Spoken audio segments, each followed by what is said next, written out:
একদম সাবধানে যার যার নতুন গাড়ি আছে সেরকম করেই চালাতে হবে। তো সে জায়গায় দাঁড়িয়ে যাদের যাদের ভালো লাগবে একটু সকলে মিলে করতালি দিয়ে একটু আনন্দ করবো। চলো, কি বলছে?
সবচেয়ে বড় কথা, গাড়ি যে শাশুড়ি মা দিবে, জামাই তো মানে গাড়ি তো ভাড়াতে খাটানোই যাবে না।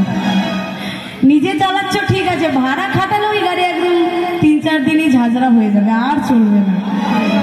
তাই বলছে সুবল